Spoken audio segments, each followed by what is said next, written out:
Headline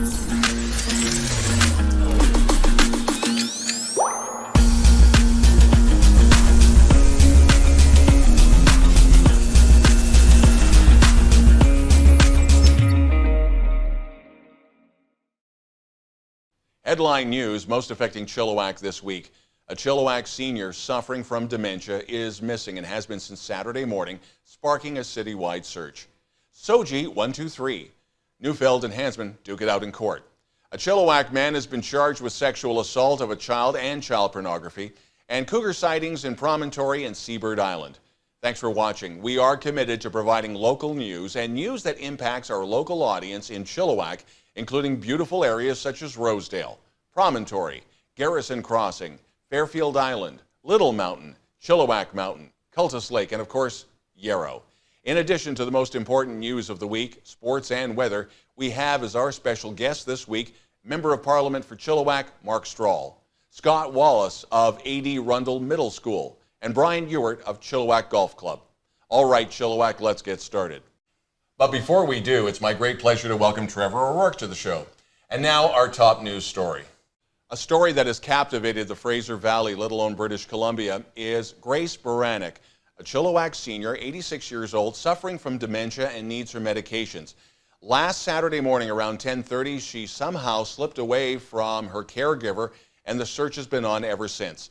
Facebook pages have been put up, posters are around Chilliwack as well. Even bloodhounds and drones have been part of this search for this senior, and we still don't know where she is.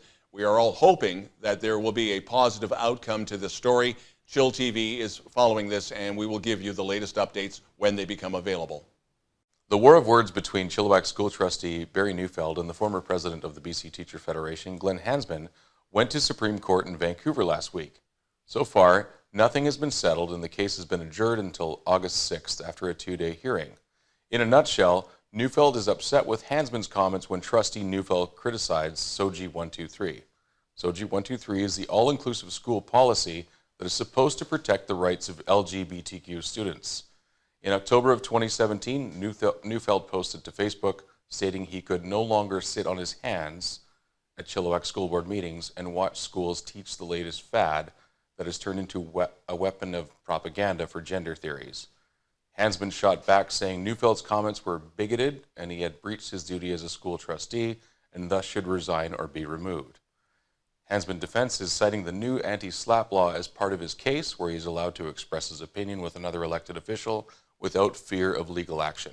A Chilliwack man, Robert Wayne Calvert, has been charged with child sexual assault and pornography offenses following a one-year RCMP investigation.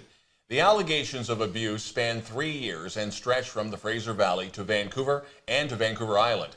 RCMP are asking any possible victims to come forward with more information. The BC Coroner's Service published their updated numbers on illicit drug overdose deaths and fentanyl-detected drug deaths to the end of May 2019. For Abbotsford, the death rate is on pace to equal last year, where 41 people died, while there has been a drop in Chilliwack by about 1/3. Note that suicide by drugs, overdose on prescription drugs, or alcohol-related deaths are not part of the report. And when we return, Cougar sightings in Promontory.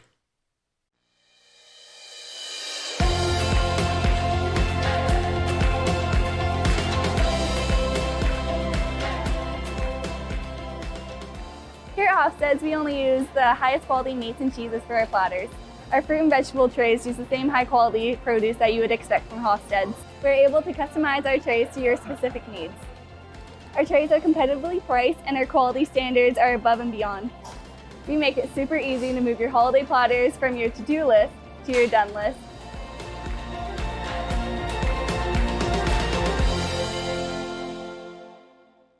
This time of the year is traditionally when cougars and bears get a little too close to humans as they look for food.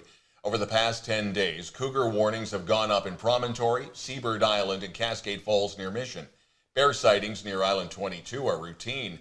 Again, if you have an encounter, slowly move away. Backing up, never turn your back, and try to make yourself look bigger than you are. And of course, clean up the garbage so it doesn't attract them. Last week, Chilliwack Fire responded to a fire at a home on Campbell Road. It seems the owner left a drone battery plugged in for charging and left the home. Fire crews once again put out the call to keep an eye on when charging electronics and never leave them unattended. Fortunately, no one was hurt. The Cultus Lake Park Act was amended in the spring of this year, and one of the many changes approved by the province was an increase in fines for bylaw infractions. That amount has increased to a maximum of $2,000. The old fines, dating back to the 1930s, were just $50, and some people have been taken by surprise with the cost.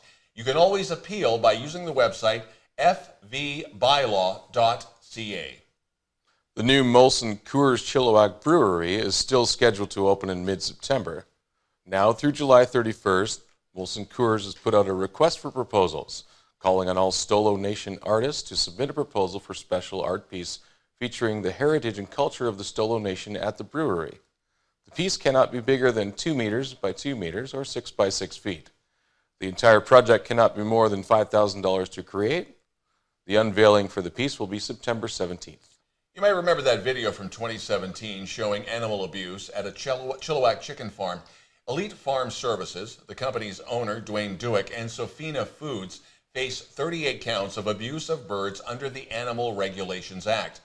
The group Mercy for Animals released what they shot on video using a secret body cam and released the video to social media. Now, defense declined to enter a plea, citing that they have not seen the unedited video from the vigilante activists.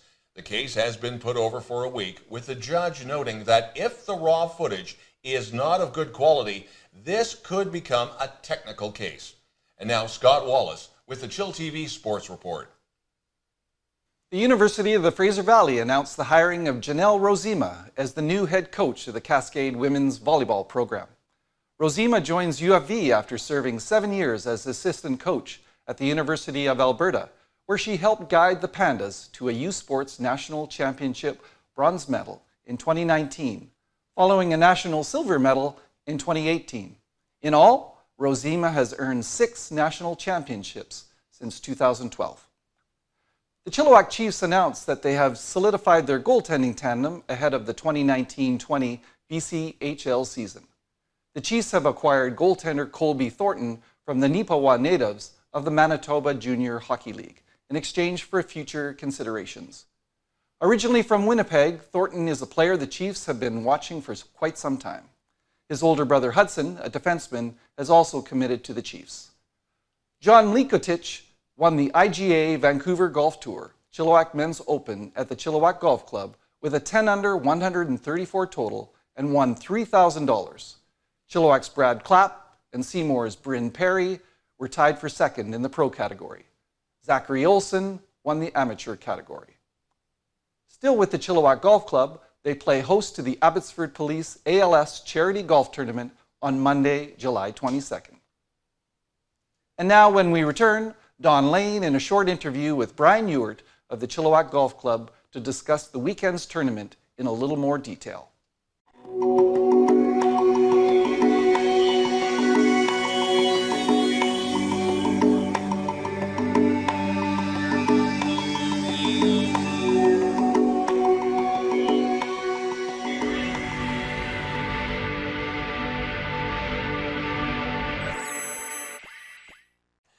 And with Bryan Ewart of the Chilliwack Golf Club, congratulations for another phenomenal Chilliwack Open this past weekend.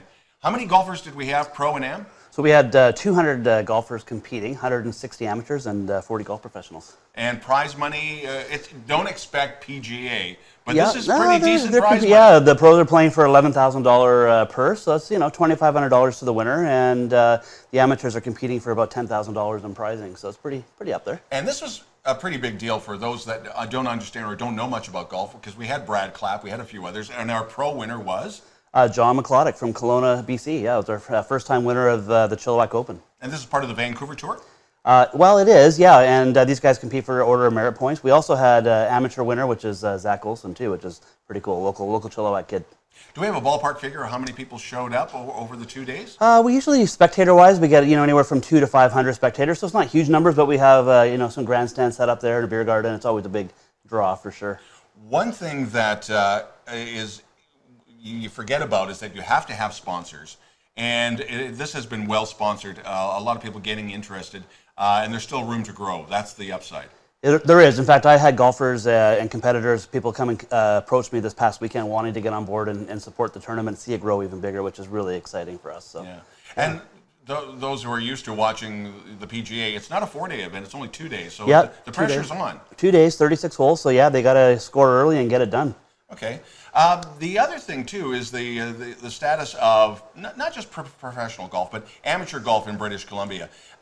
It seems to be on fairly solid ground, even though it is, admittingly, a fairly expensive sport at times. But you're getting the interest. You know, golf kind of has that reputation, but it doesn't necessarily have to be. I mean, we have junior memberships that start at $300 for annual golf, which is like incredible value. And you know, if you kind of pick the right times to play golf at Chilliwack Golf Club or other courses, there's certainly great value times to play. So it's not always expensive, and the game is, you know, doing really well and thriving right now, especially with Tiger Woods winning more majors. Well, that's the other thing. There was a bit of a dip after, because Tiger had a bit of a dip there too. But there seems to be that renewed interest. Is it showing up with people that are coming to the golf club and playing, let alone taking lessons? Absolutely. Like when Tiger won the Masters back in April, we saw a huge uptake in the game of golf, and it does make a big difference. If somebody wants to get involved in sponsorship or find out more about the Chilliwack Golf Club, and it's not Golf and Country Club anymore. You changed that, about 10 years ago? 10 years ago, yeah, we rebranded, yeah. Yeah. Talk to you and your staff? For sure, absolutely. Or visit our website at chilliwackgolf.com, and we'd be happy to put you in the right direction. You are always welcome here. Thanks, okay? Awesome. Thanks a lot, Don. Bryan Ewart, Chilliwack Golf Club on chillTV. Welcome to the show, Mark, and thank you for being our guest. Okay, let's get right into things. You've been a member of Parliament now in Chilliwack Hope for 8 years. What are some of the great things you think you've done for our riding? Well, I think when I got elected, I said that I wanted to bring the common sense of the common people to the House of Commons, and I think that I've been able to do that both locally and nationally. I think part of the job of a member of Parliament, you have a local role to play, but you're also going to Ottawa to be part of a bigger national Parliament, and I think as part of the Conservative government, the previous Conservative government, I'm very proud of the fact that we were a government that lived within our means. When we were outside of the global recession, we balanced the budget, we cut taxes, we help people get ahead. And I think even in opposition, we've been able to hold this government to account. And I think I've been able to be, in both parliaments, I've been able to be a leader, a person of influence, a parliamentary secretary for Aboriginal Affairs, and now the chief opposition whip. And I know you've got a sort of a dual roles at the federal level, but what about at the constituency level? Yeah, at the constituency level, I've been really proud of the work that our constituency office has been able to do, helping people individually, whether it's helping refugee families get out of very dangerous situations, helping people get their government benefits at a time when they might have been right at the end of their rope. And of course, there's been major infrastructure projects like the Vetter Bridge. That's a beautiful bridge. Yeah, it was a great project, and I think it's proven to be the right decision at the time, but it didn't happen without myself and Laurie Thronis and John Martin banging on the doors of the senior levels of government to make sure we got that huge investment for Chilliwack.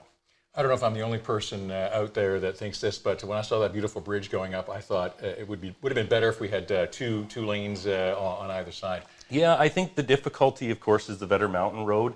You're dealing with that would be a massive project to go into that mountain to make that 4 lanes. I know that was a concern that a lot of people had, but that would have been the scale that would have been required, and that the property available to make that change, as far as I know, from the city isn't there at this time. But as growth demands it, I'm sure that will be something. But I think for the current configuration, the current traffic flows even, that bridge is a big improvement, and it will serve the needs of this community for a long time to come. So in terms of Chilliwack again, what are some of the challenges that you think Chilliwack or residents are facing, and what do you intend to do about that? Well, I think there's a few things. I think we're seeing an affordability crunch out here as well, something that perhaps Chilliwack has been for a long time. Maybe people weren't aware of what the values were of homes here. So people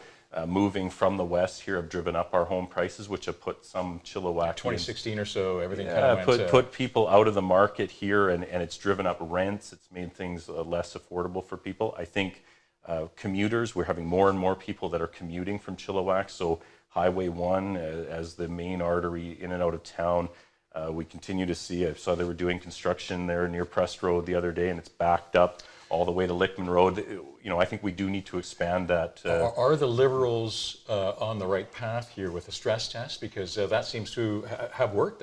Housing prices in Vancouver are down significantly. Well, I don't know that that is the determining factor there. I think that some of the foreign ownership changes have had more of an impact than the stress test. The stress test really affects middle-income people who are buying with a big mortgage. A lot of the homes in Vancouver were being bought with cash, were being bought by foreign people that don't live here, and we're seeing a whole different set of issues.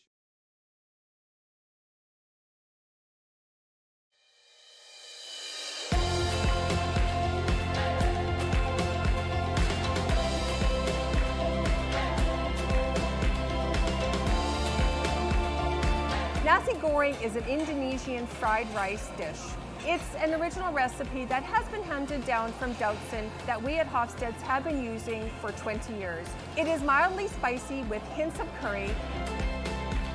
Come in and enjoy it on Thursdays in our cafe as well as in our takeout section every day. Please come and enjoy.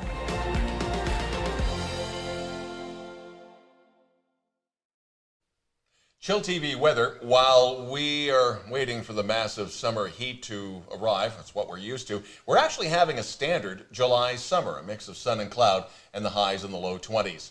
Thanks for watching chillTV's News of the Week, and thanks especially to our guests this week, Trevor O'Rourke, our guest co-anchor, Scott Wallace on sports, and Chilliwack MP Mark Strahl and his interview with Berris Karden. Now, Trevor, thanks for being here. You're with Bell, and there's some incredible news, not just for Bell, but for the cell phone industry in general. It's been a crazy couple of weeks. We've finally brought unlimited data into the industry. I think a lot of consumers have been waiting for that. It's here, it's now, and I know my Cottonwood store has been swamped every single day with questions and inquiries, and it's been a fun couple of weeks. Kind of feels like Black Friday all over again. Well, it's good news for those of us who really rely on our cell phones. Thanks for watching our show this week, and if you would like to share the spotlight, even if you've never been on camera before, send us a note to news@chilltv.ca with your CV, and if you have it, links to a video. And if there is something in Chilliwack in the Eastern Fraser Valley you feel we should be reporting on, again, send us an email to the same address, news@chilltv.ca. That's the news this week. I'm Don Lehn.